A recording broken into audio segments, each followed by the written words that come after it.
예. 저희는 지금 이제 한 4주간 오순절의 성령 감림 사건에 대해서 이렇게 다루고 있죠. 한 4주 정도가 다루고 있는데요. 이 사건을 다루면서 많은 분들이 실수하는 것들이 있어요. 착각하는 것이 하나 있어요. 뭐냐면 이 성령 감림 사건을 단 하루 만에 일어난 사건으로 이렇게 규정하는 거죠. 물론 하루에 일어났죠. 그날에 성령이 강림하셔서 그 놀라운 역사들이 일어났지만 이것은 성령의 능력으로 단 하루 만에 일어난 사건이다 라고 할 수가 없습니다. 잘못된 오류죠. 저는 성령님의 능력을 축소시키는 게 아니에요. 지금 하나님은 그거 할 수 있잖아요. 네, 물론 할 수 있죠. 하지만 오늘 본문은 그러한 내용이 아니다라는 것을 말씀드리고 싶은 거예요. 성령님께서는 우리의 이성과 우리의 상상력을 초월한 역사들을 이루시는 것들은 자명한 사실입니다. 그것은 정말 틀림없는 사실입니다. 그러나 오늘 오순절 사건은 하루 만에 일어난 것이 아니라 여러 가지 일들이 축적되어서 열매를 맺은 사건임을 여러분이 기억했으면 좋겠어요. 최소한 적게 보면 이 오순절 성령 감림 사건은 50일이 준비된 사건이에요. 7주 동안 준비된 사건이에요. 예수 그리스도가 그들을 양육하고 하나님 나라를 가르치시고 그들은 또 모여서 기도를 했어요. 40일 이후에 약 열흘 동안에 그들이 모여서 한자리에 모여서 기도를 했어요. 그 이후에 오순절 성령 강림 사건이 일어난 거죠. 그리고 이 사건은 최대한적으로 본다면 구약시대부터 하나님이 창조하실 때부터 준비된 사건이에요. 우리 인류의 구원과 성도의 삶에 대해서 하나님께서 철저하게 준비된 사건이라는 거죠. 단 하루 만에 우리가 모여서 기도하면 될 거야. 물론 그렇게 될 수도 있어요. 성령님의 능력이 한계가 없으니까. 하지만 우리가 기억해야 할 것은 이 초대교회의 모습들은 오랜 시간 동안에 준비되고 축적된 그 자산이 모여서 폭발된 에너지, 그 열매를 맺은 사건이라는 것이지요. 그 일들을 위해서 구약시대부터 준비되었고 예수 그리스도는 3년 안의 공생애를 통해서 그 제자들을 양육하였고 그것도 모자라서 부활 이후에 40일 동안 집중적인 케어를 했죠. 단기 수상 코스를 통하여 하나님 나라를 싹 훑으시고 또 그들은 또 10일 동안 열심히 기도했다는 사실을 우리가 꼭 기억했으면 좋겠어요. 화학적인 반응, 폭발적인 반응들, 그것들이 연계된 일들이라는 사실을 기억했으면 좋겠습니다. 이는 성령 충만이라는 사건 자체는 무엇이냐면 예수 그리스도를 향한, 예수 그리스도를 대한 지성과 감성이 그 기쁨 가운데서 성령의 총매제를 통하여 해방되는 역사, 자유를 누리는 역사, 그 능력을 누리는 역사라는 것이지요. 여러분에게 성령 충만이라는 것은 여러분이 살아가면서 지금까지 축적된 경험과 또 지식들과 그것들이 그 안에서 성령의 인도하심 가운데서 여러분의 삶을 이끄심을 통해서 나타난다는 겁니다. 어떤 일회적인 사건이 아니라는 거예요. 역사이고 여러분을 인도하시는 주님의 이끄심이라는 사실을 기억했으면 좋겠습니다. 그래서 성령 충만에는 외형적인 모습도 있지만 사실은 그 내면의 깊숙한 모습들을 우리가 알아보는 것들이 더욱더 중요하다는 것을 기억했으면 좋겠습니다. 그래서 오늘은 오순절 사건을 마무리하면서 그 제자들에게 있었던 형태적인 모습과 그 내면의 모습들을 우리가 순서적으로 살펴보면서 어떻게 그들이 우리가 바라보는, 우리가 바라는 그런 모습으로 살아갈 수 있었을까를 알아볼 수 있도록 하겠습니다. 첫 번째는 형태적인 모습이에요. 외형적인 모습이죠. 말씀을 읽어보면 오늘 기록된 그들의 형태적인 모습은 함께 모이기를 좋아했고 또 그들이 모여서 떡을 떼고 음식을 같이 먹었고 물건을 통용하였고 재산과 소유를 필요에 따라서 나누었다라고 또 하나님을 찬양했다라고 기록되어 있어요. 그러면서 결론적으로 많은 사람들에게 칭송을 받았다. 그래서 그들이 수가 날로 늘어났다라고 기록되어 있습니다. 여기서 떡을 떼는 사건에 대해서 말씀을 하고 싶은데요. 제가 저번 주에 떡을 떼는 사건을 우리가 음식물을 함께 나누는, 우리의 삶을 나누는 그런 모습으로 제가 얘기를 했었는데 더 연구를 해보니까 오늘 본문에서 떡을 떼고와 음식을 나누고가 분리되어 있는 이유가 있더라고요. 뭐냐면 저도 단순히 떡을 뗀다는 것이 소유한 것들, 음식들을 나눈다고 생각했는데 그게 아니라 떡을 뗀다는 것은 성찬을 했다. 주의 만찬을 행했다라는 것을 의미한다고 합니다. 떡을 뗀다는 것은 예수 그리스도의 가르침이자 마지막 부탁인 그 말씀, 떡을 떼며 예수 그리스도를 기념하는 그 일들, 기억하는 일들, 공유하는 일들이 그들에게 있었다라는 것이죠. 고린도전서 11장 25절, 누가복음 22장 19절을 같이 읽어볼게요. 둘, 셋. 식후에 또한 그와 같이 잔을 가지고서 이르시되 이 잔은 내 피로 세운 새 언약이니 이것을 행하여 마실 때마다 나를 기념하라 하셨으니 또 떡을 가져 감사하기도 하시고 떼어 그들에게 주시며 이르시되 이것은 너희를 위하여 주는 내 몸이라 너희가 이를 행하여 나를 기념하라 하시고. 예. 신약시대에 떡을 뗀다는 의미는 바로 이것들을 행한다는 것입니다. 주의 만찬을 행하고 그게 단순히 주의 만찬을 행했다, 성만찬을 행했다 그 내용이 아니라 예수님께서 부탁하신 나를 기념해라, 나를 기억해라 라는 거죠. 네. 이것은, 이 말씀은 우리가 오늘날 매일매일 모이면 성찬식을 해야 된다, 주의 만찬을 해야 된다, 그런 말씀은 아니에요. 이것은 우리의 삶에 비춰보면 우리가 그리스도인이라면 나의 삶에 예수 그리스도를 경험한 것들, 내 삶에서 예수 그리스도를 알아간 것들, 내가 뭐 큐티한 거, 내가 묵상한 거, 책자를 읽으면서 느꼈던 것들을 함께 나눌 수 있어야 한다는 것을 의미합니다. 너희가 그것을 나눠야 된다는 거예요. 너희가 모여서 나눌 때는 단순한 세상적인 이야기를 나누는 것이 아니라 예수 그리스도의 은혜를, 내가 경험한 말씀들을, 내가 경험하고 내가 나를 살게 하신 그 예수 그리스도를 같이 기억하고 같이 기념하고 같이 즐거워할 줄 알아야 한다라는 겁니다. 초대교회 성도들은 그것들을 한 거예요. 예수와의 추억을 공유한 거죠. 함께 기억하고 있는 거죠. 예수님 이런 말씀을 하셨어. 내가 이렇게 살다 보니까 일주일 살았는데 어제는 어떤 일이 있었냐면 주 예수 그리스도의 말씀이 나에게 이렇게 위로가 됐어. 내가 이것을 고민하고 있었는데 예수 그리스도의 말씀이 나에게 이렇게 적용이 됐어. 그런 것들이 이루어졌다라는 것을 우리가 알고 있어야 된다는 거죠. 또한 그들은 형태적으로 물건을 통용하고 재산을 같이 소유했고 그 소유를 필요에 따라 나누었다라고 기록되어 있죠. 근데 이 말씀은 공동 계좌를 구축하여서 그들이 가진 모든 것들을 하나로 만들었다라는 것을 의미하지는 않는다고 해요. 물론 한쪽 사이드에서는 그들이 모든 재산을 팔아서 함께 나누었다라고 해석하시는 분도 계시고, 한쪽 사이드에서는 이렇게 말씀을 합니다. 그들의 개인적인 소유는 갖고 있지만 어떠한 필요가 있을 때에 그들이 자신의 모든 것들을 내어놓을 수 있는 준비가 되었다, 집중되었다라는 것이라고 해석하는 분들도 계십니다. 그런데 제가 오늘 여러분들과 나누고 싶은 중심은 뭐냐면, 단순히 재산과 소유를 공유했다, 통용했다 라는 말씀보다는 그 뒤에 있는 필요에 따라에 좀 집중했으면 좋겠어요.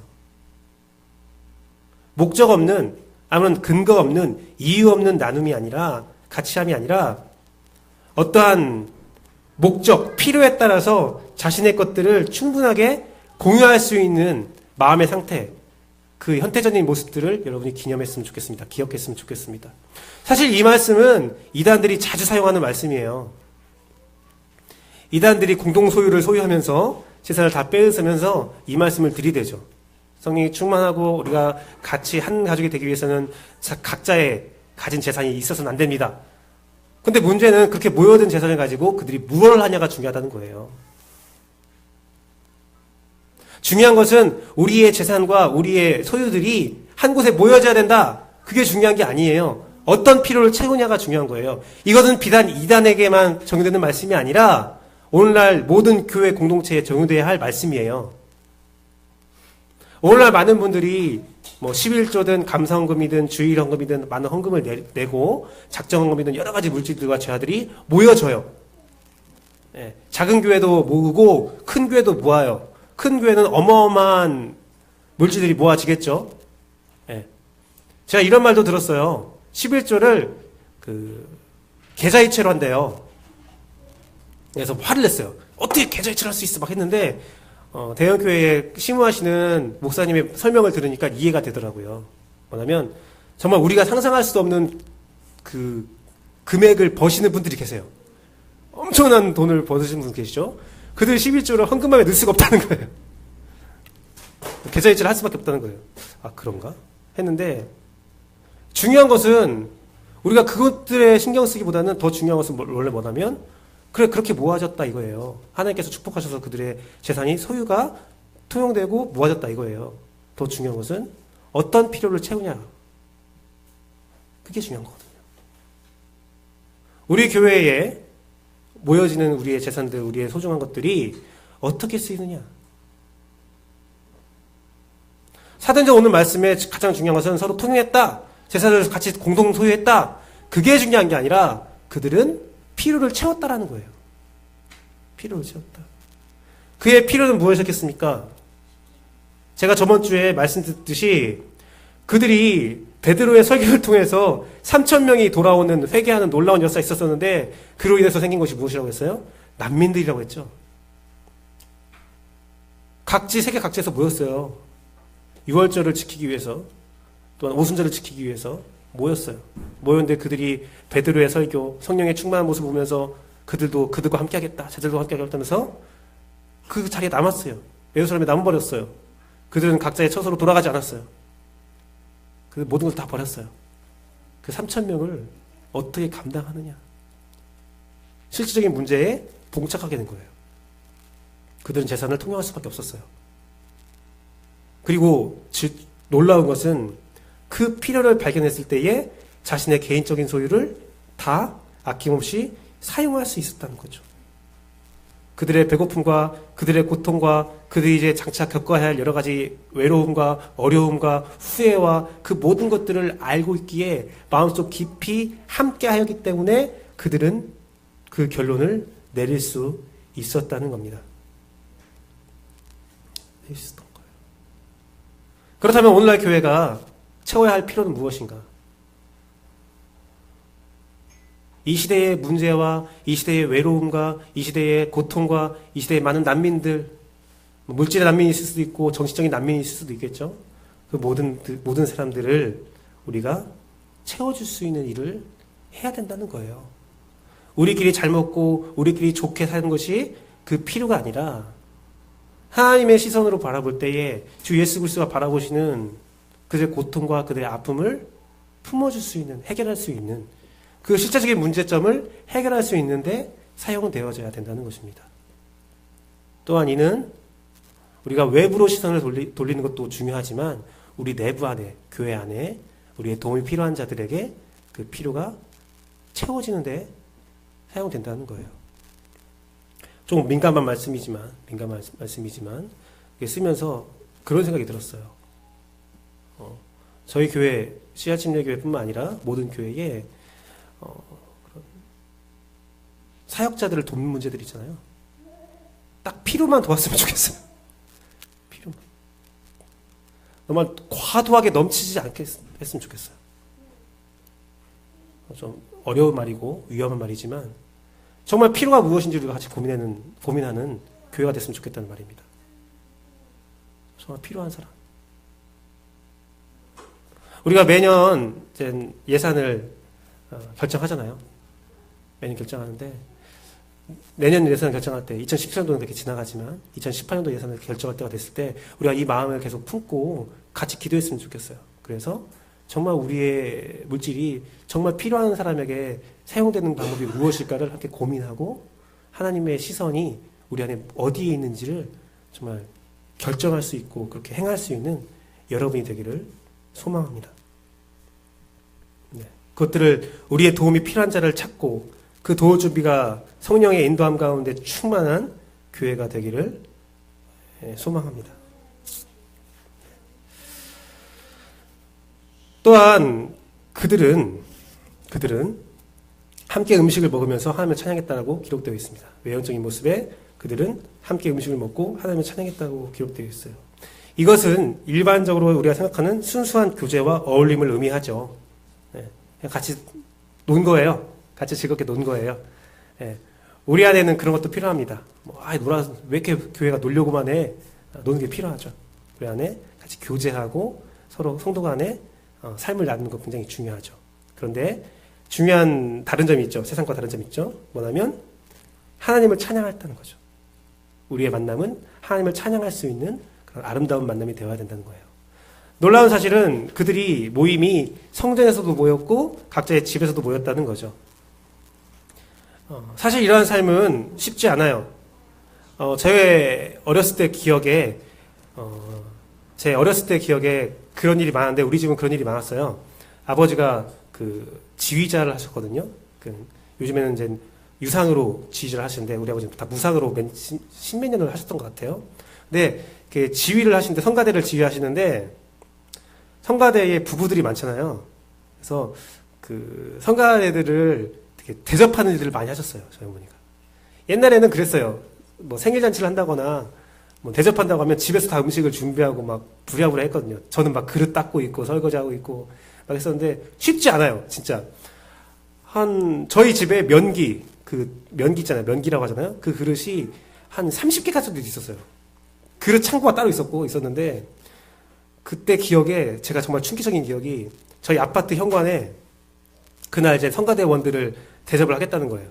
뭘 대접하면 육개장을 끓여야겠다는 거예요. 왜냐면 막 여러 가지 하기 힘드니까 큰 국을 끓여서 반찬 몇 개 넣고 같이 먹는데 육개장을 끓이는데 저희 거실에 면기가 쫙 도열되어 있는 거예요. 쫙 도열되어 있고 그 큰 솥, 여러분 지금 집에 있을지 모르겠지만 옛날에 사골 끓일 때 큰 솥 있어요. 그래서 한 개 갖고 모자라서 그 옆집에서 빌려왔어요. 두 솥을 육개장을 끓여갖고 사람들이 막 오면 막 퍼서 정말 안방도 모자라서 현관 안방에 따로 상 2개 차놓고 막 밥을 먹어요. 그리고 간식을 막 먹죠. 막 왁자지껄 떠들고 다 가요. 쑥 가면 설거지를 3일 동안 해요. 쌓아놓고 막 닦아요. 말리고 정리하고. 한 사람 대접하는데 한 3, 4일이 걸리는 것 같아요. 한 집단 대접하는데. 요즘은 뭐 그러지 않죠. 그렇게 해라 라는 건 아니고 그것들이 저의 머릿속에 되게 많이 기억에 남아요. 기억에 남아요. 그런 일들을 그들은 즐거워했다는 거죠. 행했다는 거죠. 근데 제가 말씀드리고 싶은 것은 더 중요한 게 있어요.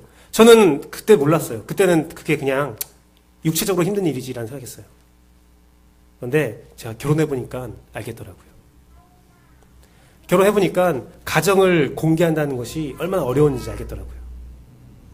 자기의 개인의 공간이고 숨기고 싶은 공간일 수도 있고 또 초대하려면 여러 가지 것들 숨겨야 될 것들이 필요하죠. 청소도 해야 되고 막 여러 가지 것들이 필요하죠. 집을 공개한다는 것은 쉬운 일이 아니에요. 성전에서 함께 모이는 것은 쉬운 일이에요. 다른 공간에서 함께 모이는 것은 굉장히 쉬운 일이에요.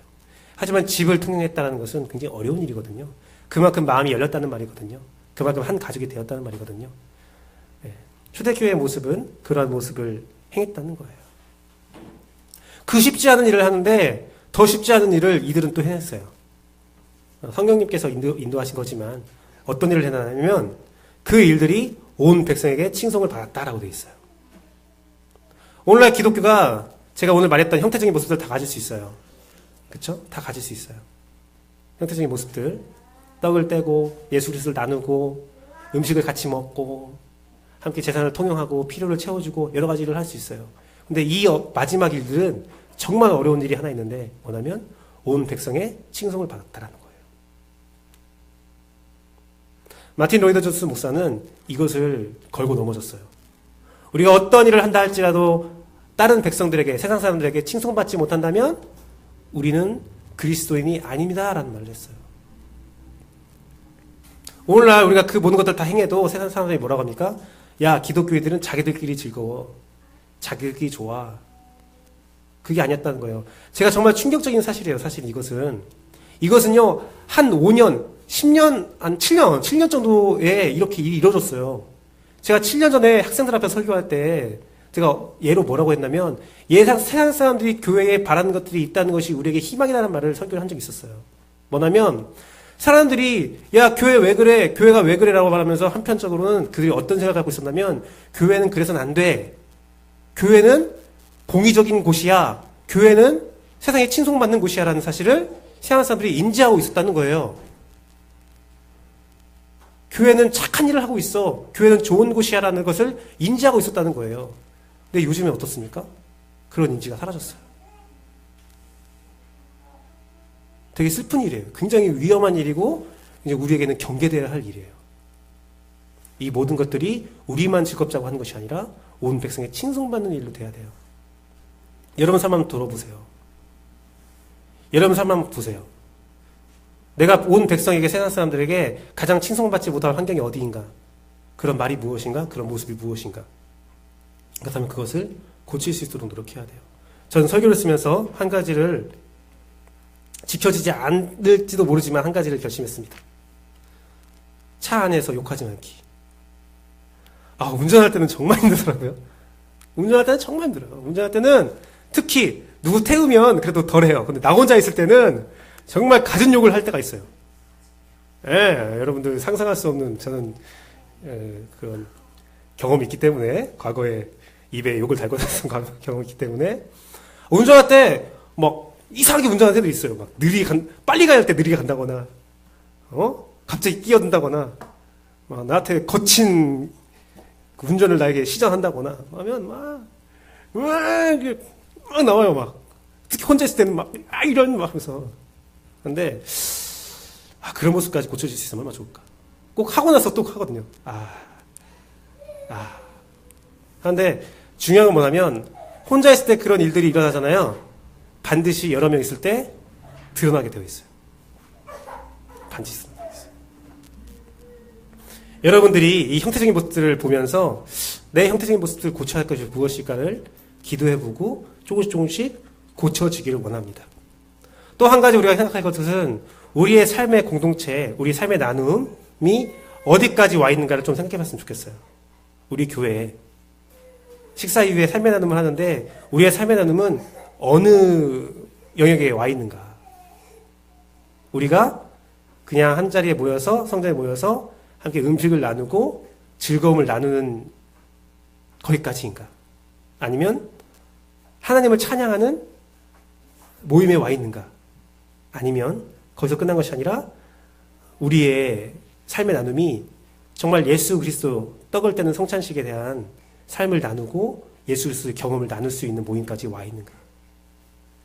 또한 내 마음은 어디까지 열려 있는가? 생각했으면 좋겠습니다. 저는 우리 교회의 삶의 나눔과 우리의 모든 성도의 교제가 예수 그리스도를 전하는, 그리고 장차 나아가서 온 백성의 친송이 되는 일에 사용되기를 원하고 소망합니다. 자, 그러면 그들이 어떻게 그렇게 될 수 있었을까? 내면을 좀 보기 원하는데요. 그들의 내면의 말씀에 기록되어 있는 것은 기쁜 마음이라는 것입니다.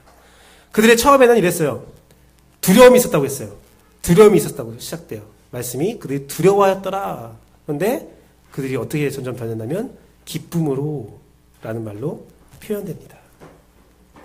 그들은 기뻤고 그들은 순전한 마음을 품었다라고 기록되어 있습니다.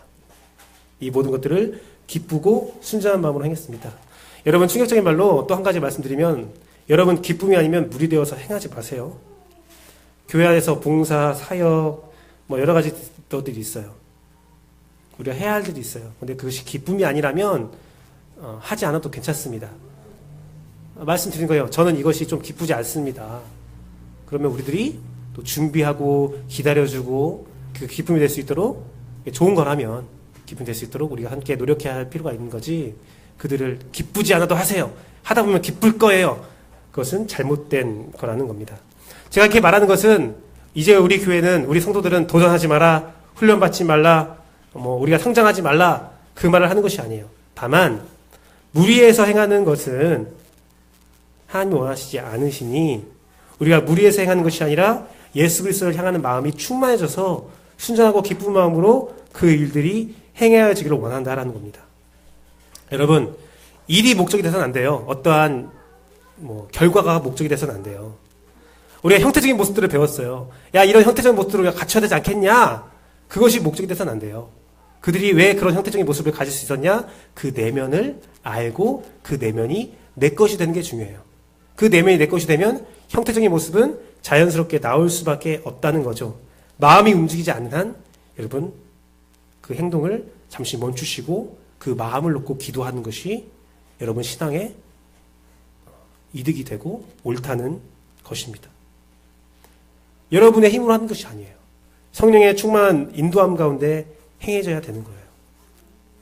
그것들을 위해서 어떤 우리의 역사를 위해서 우리에게는 회복돼야 할 중심의 내면의 마음이 있다는 사실을 여러분이 기억하라는 것입니다.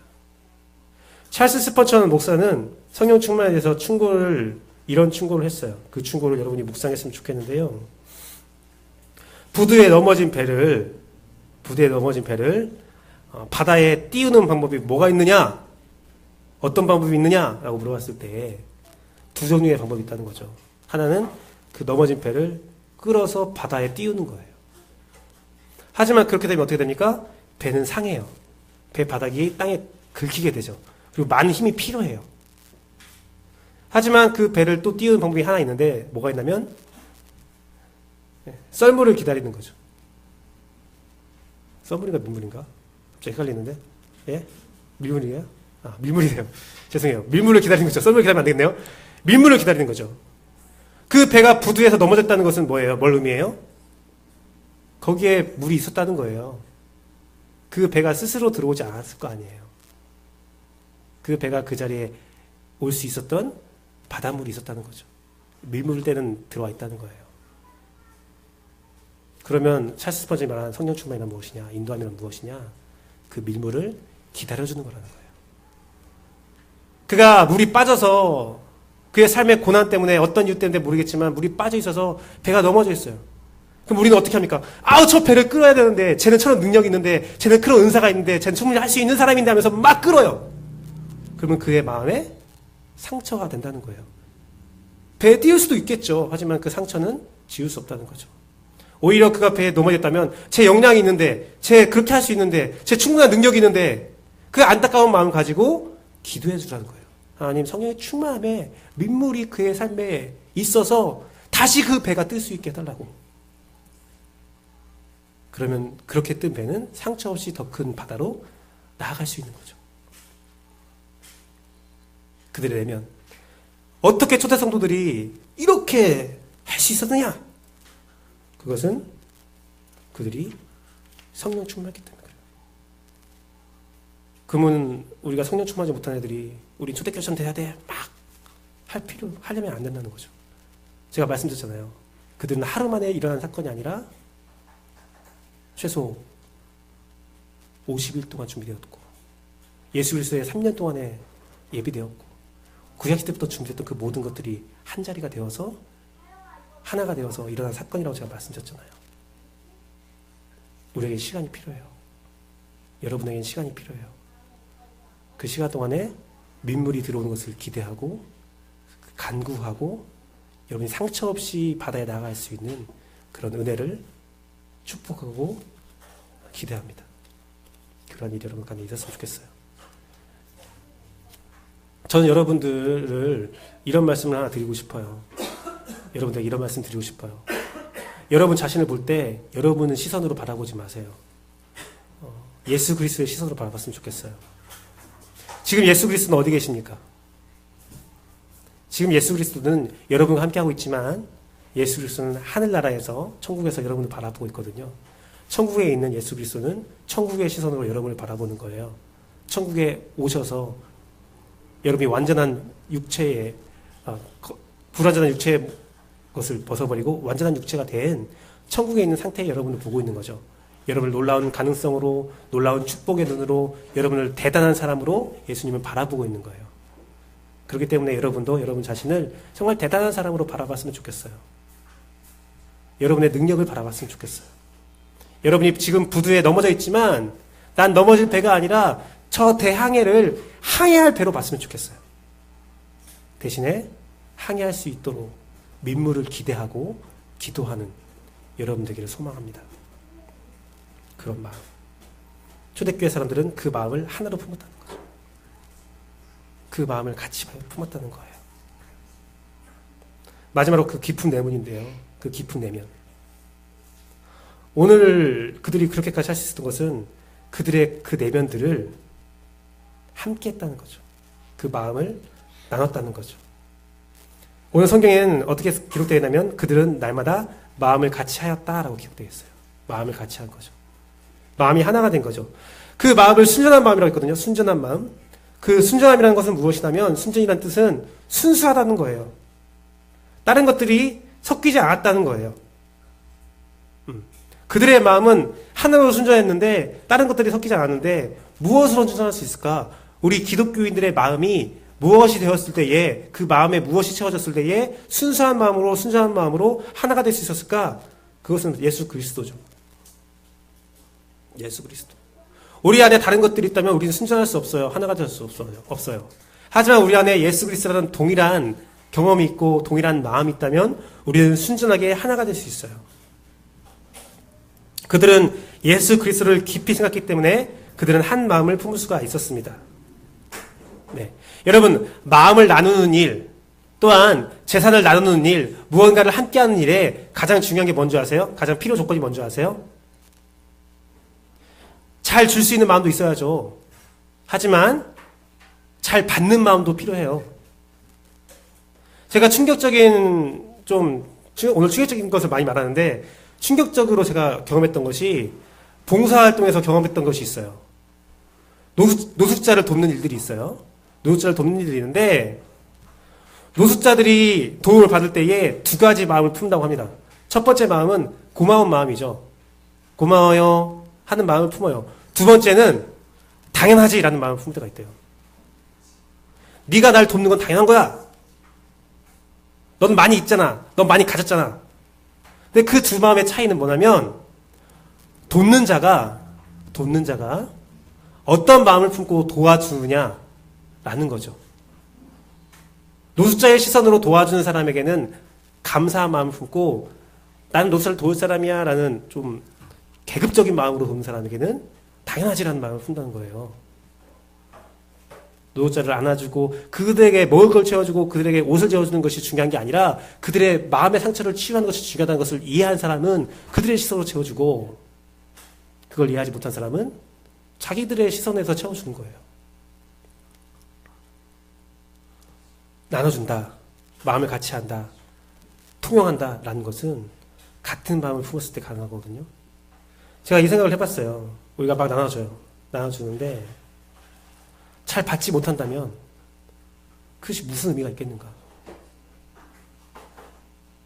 그런데 그들이 이 초대교회 제자들이 초대교회 성도들이 어떻게 그들이 한 마음을 품었느냐, 어떻게 예수 그리스도 하나가 되었느냐, 그거에 대한 비밀이 오늘 성경에 기록되어 있죠. 43절 말씀 같이 볼게요. 43절 말씀 같이 보겠습니다. 43절 둘, 셋. 사람마다 두려워하는데 사도들로 말미암아 기사와 표적이 많이 나타나니 라고 되어 있어요. 그들이 한 마음이 품었던 이유는 예수 그리스도를 품었던 마음은 기사와 표적이 많이 나타나기 때문에 그렇다고 되어 있어요. 근데 물론 이 기사와 표적은 많은 기적들을 말하기도 하죠. 하지만 여기서 우리가 기억해야 할 거 한 가지가 있습니다. 굉장히 중요한 기억해야 할 한 가지가 있는데 그게 무엇이냐. 어느 날 예수님께 나온 사람들이 있었어요. 나와서 표적을 보여주십시오 라고 간구했어요. 그때 예수님께서 뭐라고 하셨습니까?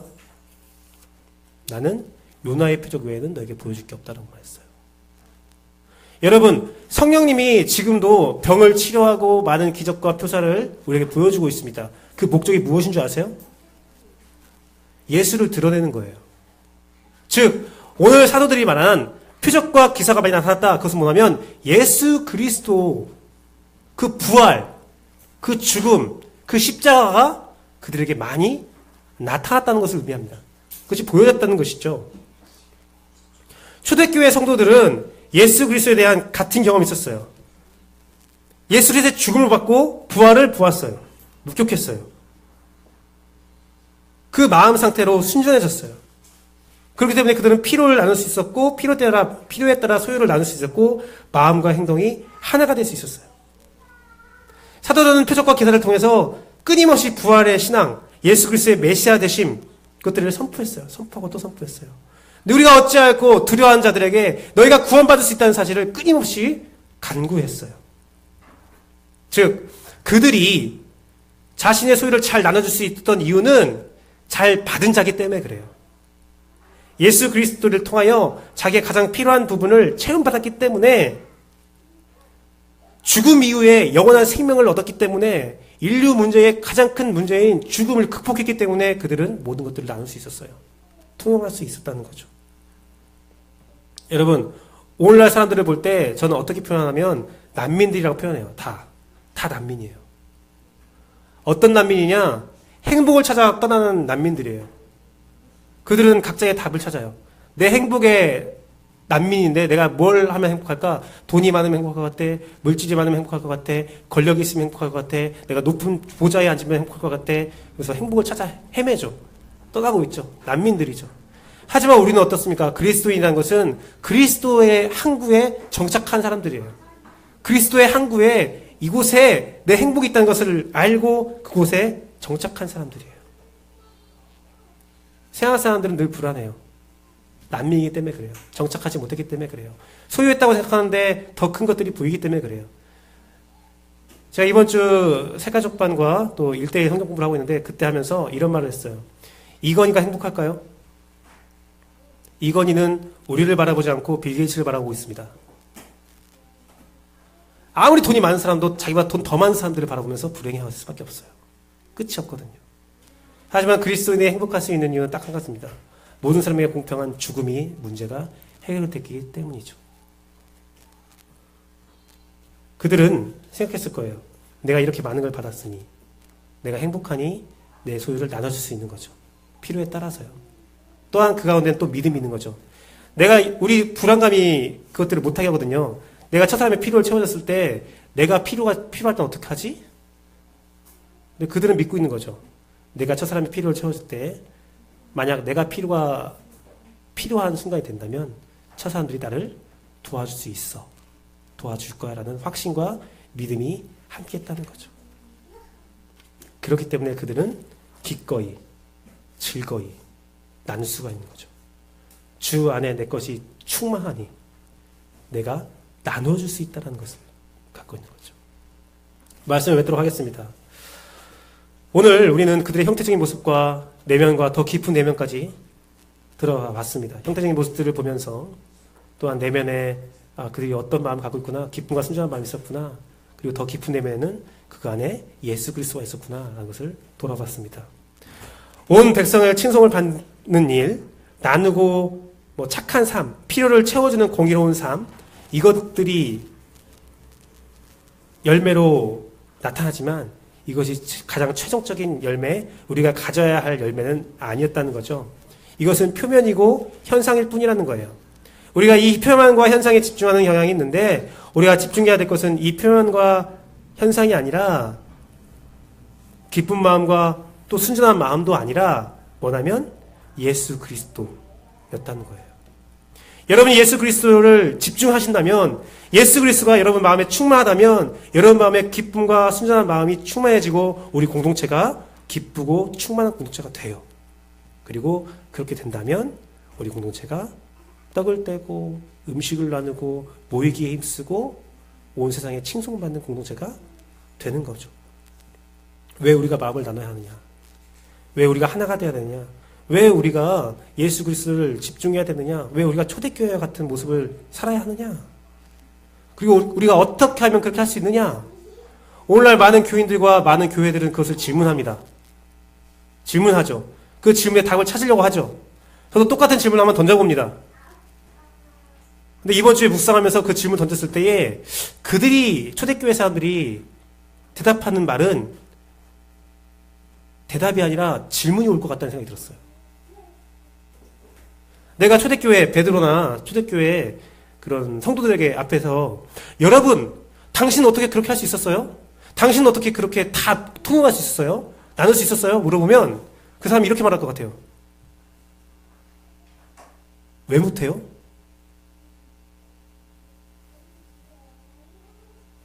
우리한테 역으로 물어볼 것 같아요. 그게 왜 질문이 돼요? 그렇게 물어볼 것 같아요. 당신도 예수 그리스도를 안다면서요. 왜 물어보세요? 그들에게 너무 자연스러운 일이기 때문에 그래요. 이유요? 찾을 수 있죠. 하지만 그들은 이유가 없었을 거예요. 방법이 있어요? 찾을 수 있겠죠. 하지만 정말 그들에게는 방법이 없었을 거예요. 그들은 예수 그리스도를 믿고 성령의 인도함을 받으니까 그렇게 되어진 거예요. 마가복음 말씀에 이런 말씀이 있습니다. 예수께서 그들을 보시며 이르시되 사람으로는 할 수 없으되 하나님은 다 그렇지 아니하니 하나님으로서는 다 하실 수 있느니라. 그들이 성령 충만했을 때, 그들이 예수 그리스도의 충만한 인도함을 받을 때 그들은 자연스러운 현상이었다는 거죠. 사랑하는 성도 여러분, 전 여러분들에게 예수 구열에 물들어가는 삶을 살기를 원합니다. 어떠한 목적과 어떠한 이유, 여러 가지 것을 가질 수 있지만 그 모든 것들의 이유에 예수 그리스도가 있었으면 좋겠어요. 그리고 우리 교회 공동체는 그냥 함께함으로 행복한 어떤 이유를 찾는 것이 아니라 함께하니, 그리고 여러분 삶 자체, 개인적인 삶이 예수 그리스도와 함께하니 정말 순전해지고 평화로운 그 날에 이르기를 원해요. 어렵겠죠. 힘들겠죠. 하지만 그것이 맞다는 것을 알고 나갔으면 좋겠어요. 저는요, 개인적으로요, 여러분과 함께하는 모든 시간들이 즐겁습니다. 되게 좋아요. 저 여러분 만나면 되게 즐거워요. 근데 여러분과 뭔가를 해서가 아니라 여러분과 함께하기 때문에 좋은 것 같아요. 그냥 같이 있으니까 좋은 것 같아요. 지난주에 제가 이런 말을 했어요. 지금 자매들과 형제들 나눠서 모임을 하고 있는데 자매들에게 이런 말을 했어요. 자매님들 그렇잖아요. 통상 자매들 통상적으로 막 좋은데 예쁜 데 가서 이렇게 뭐 커피 마시거나 차 마시면 좋잖아요. 그래서 그렇게 하셔도 돼요. 꼭 교회에서 안 하셔도 되고 나가서 하셔도 돼요. 저희가 애들 볼게요. 형제들한테 죄송하지만 애들 제가 볼게요. 나가세요. 얘기했는데 그렇게 말을 하더라고요. 너네가 나가요. 너네가, 당신들이 나가세요. 근데 그게 생각해보니까 그거 같아요. 어디에 있어서 좋은 게 아니라 우리가 함께 있으니까 좋은 것 같아요. 마음을 나누니까 좋은 것 같아요. 우리의 삶을 나누니까 좋은 것 같아요. 라는 것 같아요. 그리고 또 하나는 목사님이 직장을 다니니까 참 좋아요 라는 말을 들었어요. 그 이유가 뭐냐면 같이 하니까. 나랑 똑같은 고민을 하고 있으니까. 어려워하니까. 제 경험들, 제 축적된 삶의 여정들이 그렇게 사용된다는 거죠. 그렇게 성령의 충만한 가운데 나온다는 거죠. 우리는 무엇을 해서 즐거운 것이 아니라 초대교회처럼 해서 좋아진 게 아니라 초대교회도 그랬을 것 같아요. 그들이 이렇게 해야 돼, 저렇게 해야 돼, 이게 맞아 해서 그게 한 게 아니라 그들이 예수 그리스도를 묵상하니까 좋다 보니까 하다 보니까 그런 일들이 벌어진 것 같아요. 우리 교회도 그런 자유로운 해방의 기쁨, 자유의 기쁨, 예수 그리스도를 알고 깊이 묵상하는 만큼 넓어지는 마음들, 그것들이 우리 가운데 있기를 소망합니다. 그러한 일이 여러분 가운데 역사되기를 소망해요. 우주전 성령감진 사건 마무리 지면서 여러분이 됐으면 좋겠어요. 여러분 인생을 통틀어서 그것들이 성령의 인도함 가운데 정말 예수 그리스도를 묵상케 하고 그것들이 폭발적인 힘으로 여러분 내면과 행동을 자연스럽게 흘러가게 만드는 그 일이 온 백성의 칭송을 받고 예수 그리스도를 전할 수 있는 놀라운 역사 있기를 진심으로 소망합니다. 이제 찬양하고 기도하도록 하겠는데요. 이렇게 찬양하도록 하겠습니다. 모든 상황 속에서 함께 찬양하겠습니다.